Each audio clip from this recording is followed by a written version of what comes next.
isso é muito, cara, é muito incrível, porque, assim, você contando assim, eu me vejo um pouco nessa história, né? Porque eu me lembro que quando eu tive o AVC com 16 anos, hoje eu tenho 25, quando eu tive o AVC, eu fui, na época, né, eu fui socorrido, fui aqui para o Norte Dó, aqui em Cascadura, né? E na época o Norte Dó não aceitava menores de 18 anos, né?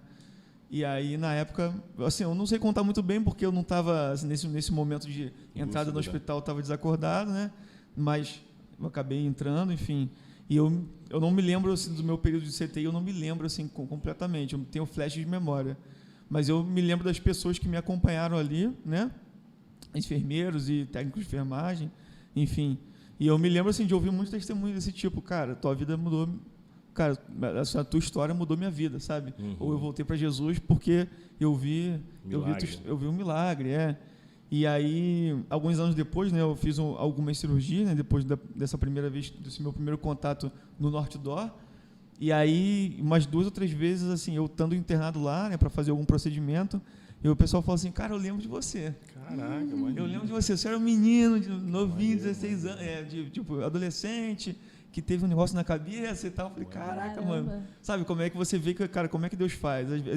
Às vezes assim, a gente nem tem ciência de quantas pessoas foram alcançadas por esse milagre que o Senhor fez, que operou na sua família, no seu pai. E, cara, a gente vê assim, cara, como é que Deus ele é incrível, né? A gente fica maravilhado, assim, quando a gente para pensar na magnitude que um milagre tem, né? Cara, é surreal, é incrível. Com certeza. O meu sogro, ele tem costume de dizer que quando Deus abençoa a gente, né, a benção não é só para a gente, a benção ela vai transbordando para os outros. Então ela vai passando para as outras pessoas também. Às vezes a gente pensa assim, é só para mim só essas coisas, né, foi só para mim. Mas ela transborda para os filhos, para os netos, para os tios, para os irmãos e para as pessoas de fora também que nem são da família, né? Então, assim, hoje você está aqui contando no podcast esse testemunho e está agora impactando a vida de outras pessoas também que estão ouvindo. Cara, e assim, que a gente nem imagina quem são essas pessoas, né? Porque está aí no YouTube para todo mundo assistir. Pessoas lá de fora podem estar assistindo e, assim, estão sendo impactadas nesse momento por conta desse testemunho. Incrível. E a gente vê como é que Deus faz as coisas, né? Vai tudo transbordando. E nessa época, Rafa, você já estava casado com a Bel, não? Não. Ah, não? Não estava casado ainda. Eu estava namorando com ela. E aí o que aconteceu? Por isso acabou resultando no nosso casamento. Porque olha só, quando a gente está casando, nós 3 somos casados aqui, mas quem está namorando e está noivo, ele enfrenta dificuldade, às vezes enfrenta dificuldade financeira, né? Ou não.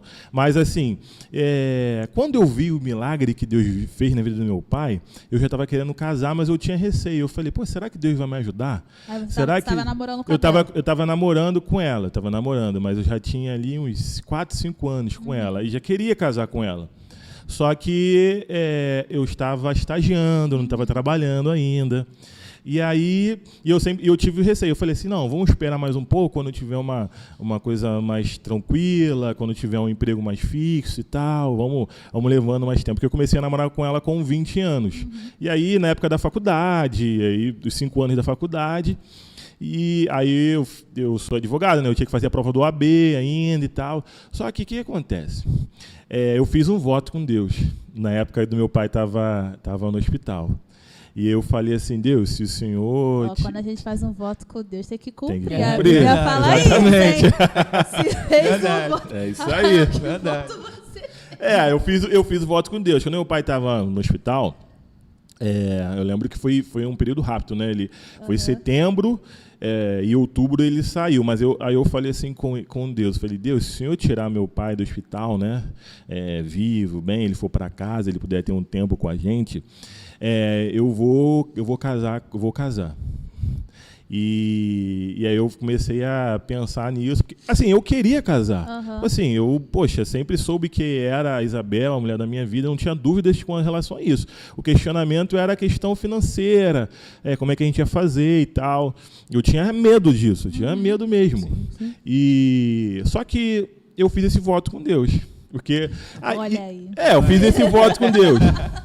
Só que eu vi o que Deus pode fazer, era algo tão extraordinário, que o meu casamento seria algo insignificante, colocando assim, numa prateleira. O que é mais difícil? Uma pessoa ressuscitar uma pessoa, que meu pai foi para lá quase morto, ou te ajudar num casamento? Então, eu fui cumprir o meu voto, sim? E aí, nesse tempo, né?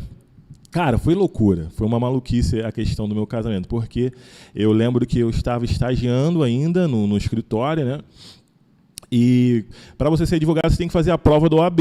Sim. E, cara, quando meu pai saiu, eu fiquei, empolgadão, né? Eu falei, caraca, Deus tá comigo, Deus está aqui. E aí a gente marcou a data do casamento. Pum, beleza. Só que eu ainda não estava empregado, não estava nada. Só marcou. Só marquei pela fé. Só marquei pela fé. Pela fé, isso aí. Só que, tipo assim, e eu tava naquela, e eu tava assim, cara, o Deus que curou meu pai é o Deus que vai me sustentar. É isso. E eu tava nisso. No fogo. Tava no fogo. Eu lembro que nessa época eu comecei a estudar a prova do OAB, e a prova do OAB, cara, cara, olha a loucura que eu fiz. Você pode fazer a prova do OAB várias vezes, só que como eu marquei o casamento, eu tinha um tiro. Se eu não acertasse, se eu não passasse de primeira, o casamento estava marcado, cara. Então, assim, eu estava no escritório que eu precisava da carteira da OAB para que eu para que tivesse a chance de ser efetivado, que não estava nada certo. Sim. Eles tinham uma política de contratar, né, os estagiários. Só que não era uma coisa assim, passa que vou te contratar. Não.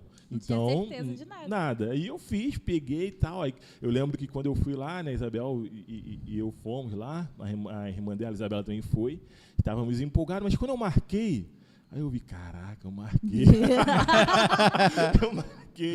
eu marquei a data. Mas, enfim, eu cheguei para o meu pai e falei, né?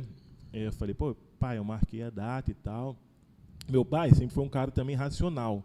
Ele também, como criou para a gente ter a nossa profissão e tal. E só que, assim, eu falei para ele, eu acho que eu não deixei ele racionalizar. Ele falou, o Deus que te tirou do hospital vai ser o Deus que vai me sustentar. Você falou para ele? Eu falei para ele. Caraca. Aí ele ficou assim, ele falou, não, tá certo. Sem argumento. Ele ficou sem argumento. O quê? Depois Ele ficou dessa? sem argumentos. E aí, cara, eu lembro que eu fui, né? A prova da OAB são 2 fases. Eu fiz a primeira, assim, sem peso nas costas. Eu falei, cara, eu não estudei muito, porque meu pai estava hospitalizado, eu vou fazer. Aí eu, fiz a primeira prova, passei. Eu passei até sem muita dificuldade, sabe? Eu passei bem. Aí eu fui fazer na segunda fase. A segunda fase eu já fui fazer curso e tal, e aí eu fui ver que, tipo assim, tinha um pesão nas minhas costas, cara. Que eu sabia que, tipo assim, eu tinha que passar. E eu lembro que eu estava fazendo a prova e tal, nas 2 foram assim, né? Eu fui fazer a prova lá e tal, eu fui fazendo questão por questão. Aí eu pedi para ir no banheiro, né? E do banheiro eu orei a Deus. Eu peguei e orei para Deus. Eu falei, Deus, eu sei que o Senhor é a favor de casamento. Eu fiz esse voto porque eu sei que o Senhor vai nos sustentar. E pedi para Deus, para que Ele pudesse. E, cara, a segunda não estava difícil, mas eu estava muito nervoso, cara. E aí eu fiz isso nas 2 vezes. Cara, no resultado, depois quando foi o resultado, eu passei, cara. Passei por uma questão. Sério. Eu passei de primeira, só que eu fui ver que, tipo assim, eu acertei uma questão que me deu chance que me aprovou, sabe? Não foi como passei assim, tranquilamente. Sim, não, eu passei quase com a não passando. Exatamente. E aí eu fui vendo que Deus poderia fazer, né? Na época, depois eu fui contratado e tal, como advogado e tal. E aí eu fui vendo, e aí já estava marcado a data do casamento, e aí a gente foi para casar, né? Mas assim, não acaba por aí. Aconteceram outras coisas que me deixaram que me afastou demais. E tipo assim, foi algo assim que, se Deus não me puxasse de volta, eu não sei se eu estaria aqui com vocês, assim, líder de juventude, trabalhando na casa de Deus, entendeu? Entendi. Por causa dessas coisas. Porque mesmo depois que aconteceu várias coisas, a gente vacila, né? A gente perde, às vezes a gente não acredita, que nem Pedro. Pedro tá lá, vê as ondas, ele vem andando, aí depois vem aquele ondão, aí daqui a pouco tu, murcha. Acho que vai dar ruim. É igual o povo de Israel também, né? Quando saiu do Egito, Deus foi lá, abriu o Mar Vermelho, levou lá andando no deserto, eles fazem o quê? Um bezerro de ouro. Caramba, vocês saíram, Deus abriu o mar pra vocês passarem. A gente reclama deles, mas a gente é igualzinho, cara. Exatamente, é desse jeito. É verdade.